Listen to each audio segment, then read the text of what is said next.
Shalom. Bapak dan Ibu yang dikasihi Tuhan Yesus, di malam yang berbahagia ini saya akan membacakan firman Tuhan dan akan kita renungkan bersama-sama di malam hari ini dengan penuh sukacita. Dalam Mazmur 133 ayat 1 sampai 3. Mazmur 133 ayat 1 sampai 3. Saya akan bacakan untuk kita semuanya, baik kita dengar-dengaran kebenaran. Persaudaraan yang rukun. Nyanyian ziarah Daud.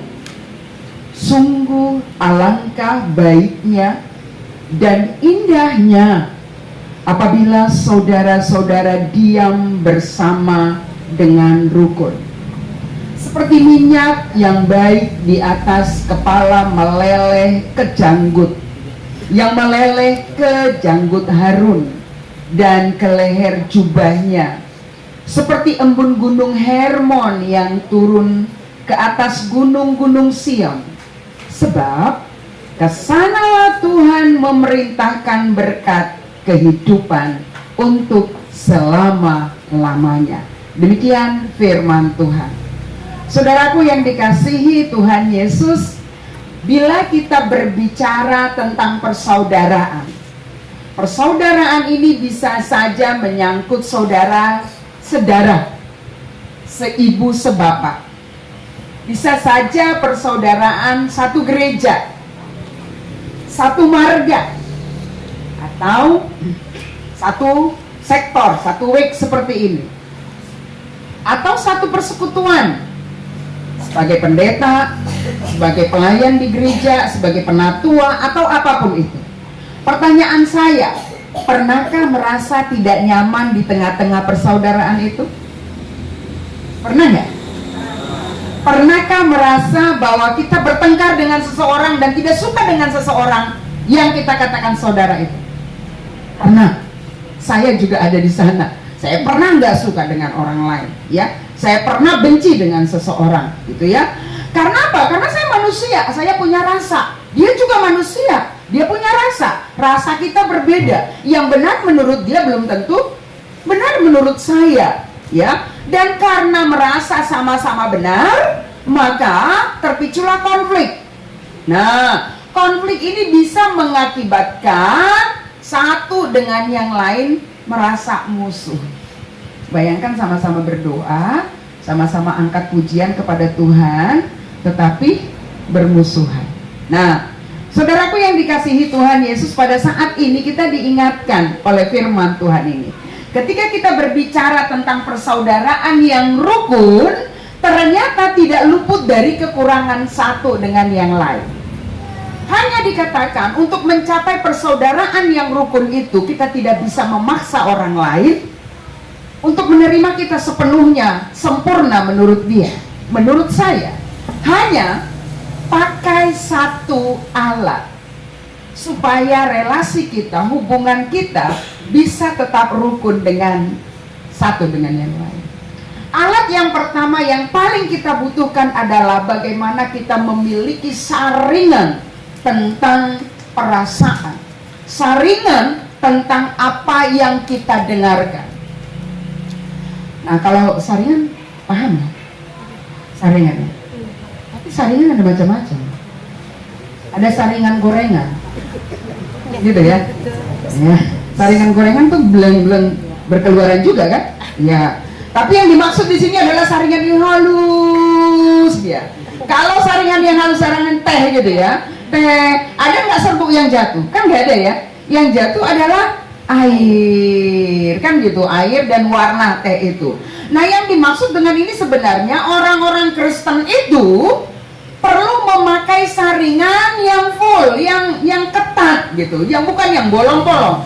Sehingga ketika dia mendengarkan sesuatu dari orang lain, dia tidak gampang terpicu marahnya, dia tidak gampang terpicu emosinya, dia tidak gampang terpicu sakit hatinya, dia tidak gampang terpicu karakter ngambeknya. Karena apa? Dia sudah memiliki saringan yang ketat. Sehingga dia katakan, tunggu dulu, yang dia katakan itu benar atau tidak. Yang dia katakan itu mungkin dia lagi marah. Yang dia katakan itu benar, tetapi dia itu lagi emosi tadi bertengkar dengan tetangganya. Sehingga manifestasi daripada pertengkarannya kepada tetangganya kepada kita. Jadi perlu sekali menyaring setiap kejadian di tengah-tengah persekutuan. Sehingga kita tidak menjadi orang yang kena serangan tiba-tiba. Ketika terjadi perbedaan pendapat, kita tidak selalu menuduh orang lain, menyalahkan kita. Tapi kita perlu memakai saringan itu sehingga kita tidak merasa terintimidasi oleh apa kata orang. Yang kedua, kalaupun terjadi perselisihan, kalaupun terjadi konflik di tengah-tengah persekutuan, saudara takut nggak? Konflik itu sehat. Di tengah-tengah keluarga, kalau istri manut aja kepada suami, kira-kira istrinya bagaimana? 40 tahun usianya dia sudah stroke karena dia memendam rasa, nggak pernah lawan suami. Jadi kalau masih mau lawan suami itu masih sehat, masih sehat, masih normal. Kalau suami masih mau marah sama istri berarti masih sehat, nggak perlu dibawa ke rumah sakit jiwa. Tapi kalau suami nggak pernah marah, itu perlu dibawa ke rumah sakit jiwa. Betul. Karena marah itu juga anugerah. Kecewa itu juga anugerah. Jangan takut. Hanya bagaimana mengelolanya. Jangan marahmu itu menjadi amarah. Amarah itu dekat dengan dendam, menyakiti, melukai. Tapi kalau kita bicara tentang konflik, perselisihan, itu biasa saja. Tapi jangan sampai perbedaan pendapat itu menjadi sumber perpecahan atau intimidasi kepada orang lain. Nah, lalu pertanyaan saya yang kedua, kalau dikatakan oleh pemazmur di sini bahwa persaudaraan yang rukun, saya melompat ini ke ayat 3, ya. Di ayat 3 dikatakan apa itu? Seperti embun gunung di Hermon dan turun ke atas gunung Sion, sebab kesanalah apa? Sebab kesanalah Tuhan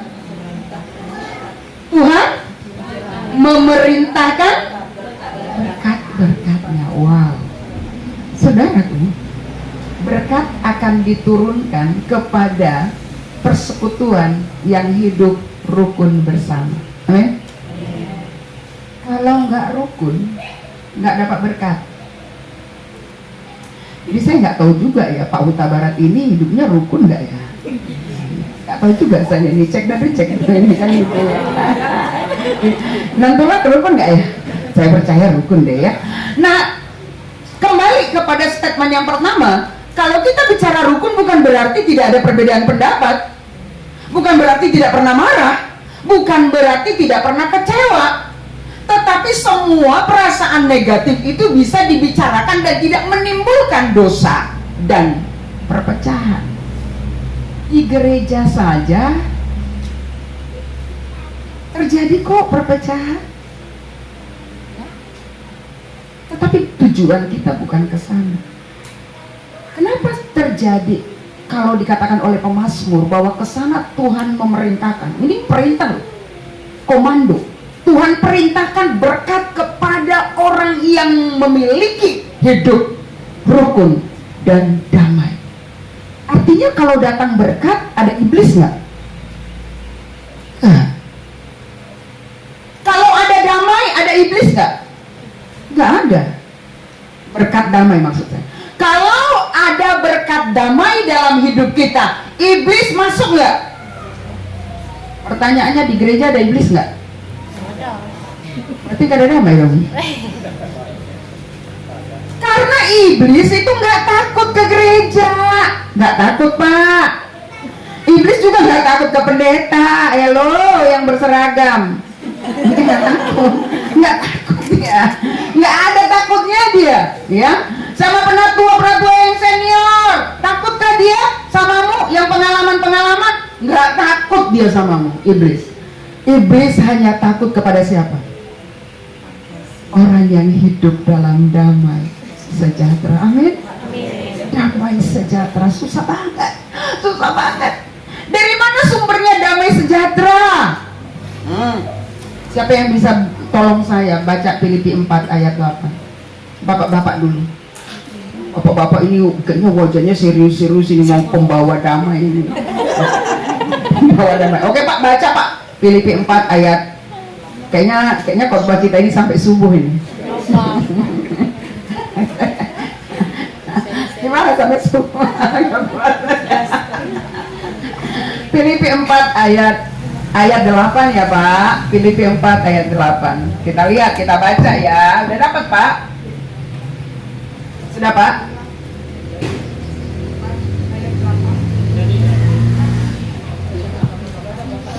Bapak dulu kencang ya Pak ya. Ini pembawa damai nih. Cek 1, 2. Filipi 4 ayat 8. Jadi akhirnya saudara-saudara semua yang benar, semua yang mulia, semua yang adil, semua yang suci, semua yang manis, semuanya yang sedap didengar, semua yang disebut kebajikan dan patut dipuji, pikirkanlah semuanya itu. Yes. Gak mungkin tumbuh damai sejahtera kalau pikiranmu diisi hal-hal yang kotor. Gak mungkin tumbuh damai sejahtera kalau pikiranmu itu selalu mencurigai orang, mencurigai sikap orang lain.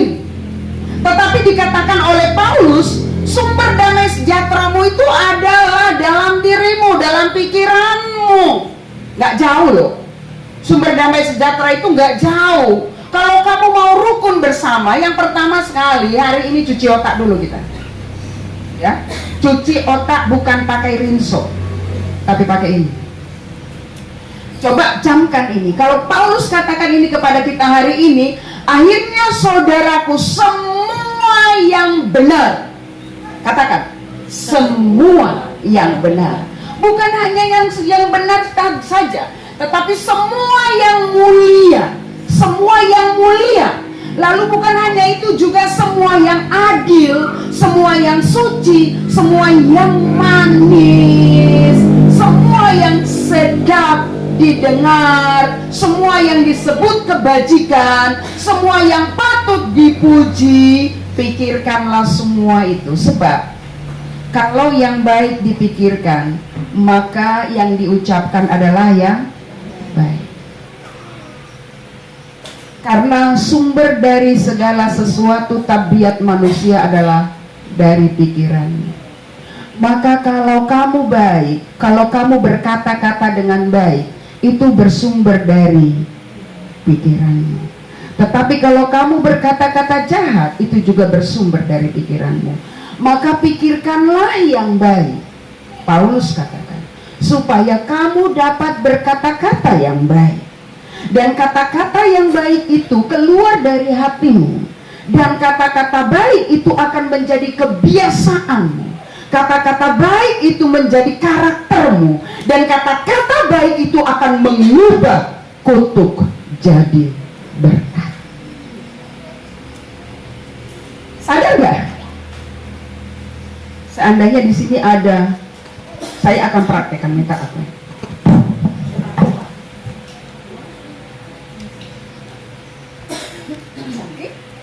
Ini apa?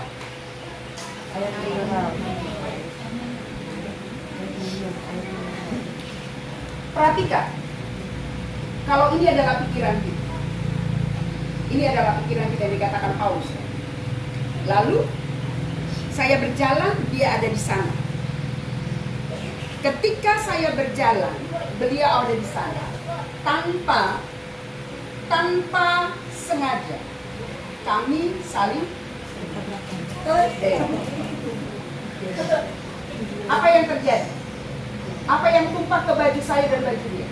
Air. Apa yang tumpah? Air. Kenapa air?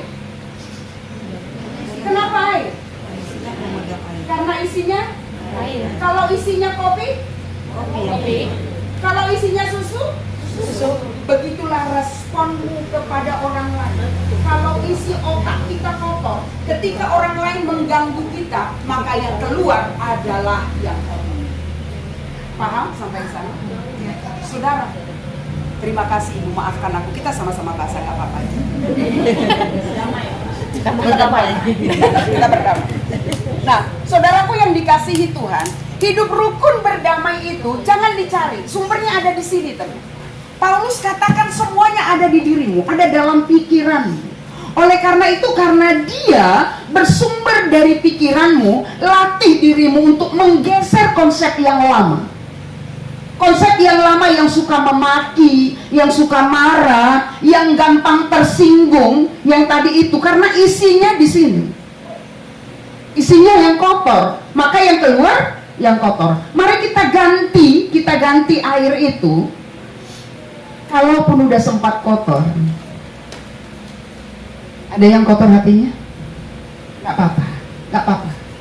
Tapi yang kotor itu bisa diendapkan. Ambil waktu dalam dirimu untuk mengendapkan yang kotor. Seandainya ini pun tadi kopi, penuh kopi, bisa diendapkan nggak? Sehingga yang kopinya nanti di bawah, ya kan? Lalu nanti airnya di sini udah agak jernih. Nah, begitu juga dalam pikiran kita. Kalau kita sudah sempat punya pikiran kotor dan belum sempat menggantinya, ambillah waktu banyak bersaat teduh, menenteramkan hatimu. Jangan terlalu sibuk dengan dunia ini. Jangan terlalu banyak mikir sampai overthinking. Yang gak urusan kita pun kita urus. Urusan bisnisnya Pak Huta Barat pun kau pikirkan. Overthinking. Urusan istri orang lain kau pikirkan, jangan. Gak usah. Jadi ambil waktu untuk mengendapkan hatimu yang keruh itu, bersaat teduh. Sehingga nanti yang keluar adalah air yang jernih. Sembari kita menunggu membuang kerak-kerak yang sudah diendapkan tersebut.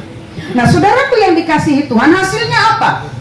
Hasilnya ketika kita menjadi orang yang mulai berpikiran baik, otak kita mulai bekerja melakukan hal-hal yang baik, maka hasilnya selamat datang konflik, karena konflik tidak membuat aku punya musuh.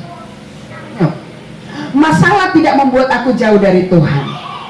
Kesulitan-kesulitan tentang anak gak membuat aku jauh dari Tuhan, tetapi justru membuat aku semakin dekat dengan Tuhan. Karena persoalan itu adalah alat ujian dari Tuhan. Tanpa persoalan kita tidak akan pernah naik kelas. Tapi persoalan akan membuat kita teruji. Apakah kita layak di tangga ketiga, keempat, bahkan sampai tangga ke-10. Karena kita sudah lolos dari ujian. Oleh karena itu, saudaraku, hasil daripada itu, dia katakan bahwa relasi persaudaraan itu, relasi persaudaraan kita tadi, sumber berkat itu. Kepada saudaraku yang keluarga yang ada di sini, dan secara khusus keluarga paman saya di sini, bahwa keluarga, relasi, persekutuan itu seumpama kita menanam bunga atau pohon yang kita harapkan berbuah. Kita berharap pohon itu berbuah. Saya nggak melihat pohon di sini. Seandainya ada pohon, ini ada pohon mangga, kita harapkan dia berbuah. Apa yang kita lakukan supaya dia berbuah? Kasih pupuk, dirawat, disiram kalau kemarau. Keluarga, relasi, persekutuan, hubungan juga perlu dirawat dengan baik. Cara merawatnya bagaimana? Banyaklah memberi apresiasi. Ini pelit banget. Orang Indonesia terkenal pelit dengan pujian. Bayangin, ini tes ya. Kita pergi ke kafe, lalu pelayannya hidangkan teh. Bilang apa? Terima kasih. Ada yang bilang biasa aja kali, ngapain bilang terima kasih, itu petugas dia. Ya kan? Itu kebiasaan. Jadi dalam relasi kita, di tengah-tengah keluarga, di tengah-tengah persekutuan dimanapun kita, seperti yang saya katakan tadi, bila pikiran kita sudah dimurnikan oleh kebenaran firman Tuhan, maka kita mampu memberi apresiasi kepada orang lain, sebagaimana Tuhan yang selalu butuh diapresiasi. Saudaraku, kenapa? Manusia itu memiliki kebutuhan dasar. Kebutuhan dasar manusia itu adalah dihargai, diterima. Salah satu dampaknya itu adalah apresiasi, penghargaan. Jadi kalau kita rajin memberikan penghargaan kepada seseorang, senyuman, ucapan terima kasih kepada seseorang, itu akan menyehatkan jiwa kita. Bukan jiwa orang, tapi yang pertama jiwa kita. Kemudian orang itu juga akan disegarkan jiwanya. Dengan demikian, saudaraku yang dikasihi oleh Tuhan Yesus, persaudaraan yang rukun yang dikatakan Tuhan hari ini dapat kita jalankan, dapat kita pahami, dapat kita lakukan, maka hari ini tangan kita tertada. Ke arah kita akan diperintahkan berkat-berkat Tuhan. Jangan orientasi pikiran kita berkat itu adalah uang. Bukan. Berkat itu bisa jadi kesehatan. Berkat itu bisa jadi damai sejahtera. Berkat itu bisa jadi persahabatan. Berkat itu bisa jadi perjumpaan. Berkat itu bisa jadi kekuatan. Berkat itu bisa jadi hanya untuk menikmati satu hari. Karena berkat itu bermacam-macam. Tetapi terkadang manusia lupa. Dia anggap berkat itu hanya berupa materi. Tidak. Pada hari ini Tuhan mengatakan kepada kita bahwa kesanalah Tuhan memerintahkan berkat kehidupan untuk selama-lamanya. Diberkatilah anak-anakmu untuk selama-lamanya. Jangan takut gagal. Gagal bukan berarti tidak diberkati, tapi gagal itu adalah berkat yang masih tertunda. Jangan takut sakit, karena sakit itu dipakai Tuhan juga untuk caranya supaya kita bergantung kepada Dia. Dengan demikian, berkat Tuhan kita maknai sebagai sesuatu yang sangat berharga dalam hidup kita ketika pikiran kita diubahkan oleh Tuhan. Amin.